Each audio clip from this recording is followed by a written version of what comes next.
90 পেরোনো আমার নানি মাঝে মাঝে আবল তাবল বকেন।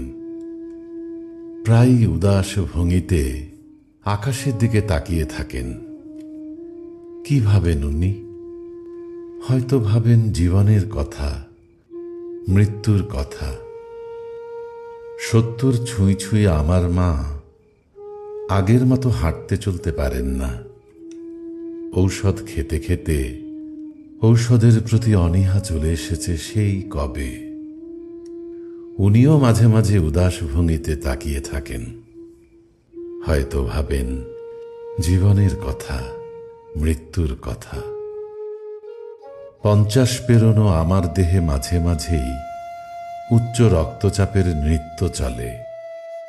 হঠাৎ বুকের বাম পাশটা যদি মোচড় দিয়ে ওঠে, আমি উদাস ভঙ্গিতে তাকিয়ে তাকিয়ে ভাবি জীবনের কথা, মৃত্যুর কথা। কি অদ্ভুত! 3 প্রজন্মের 3 জনের ভাবনা মিশে গেছে এক মোহনায়। জীবন, মৃত্যু।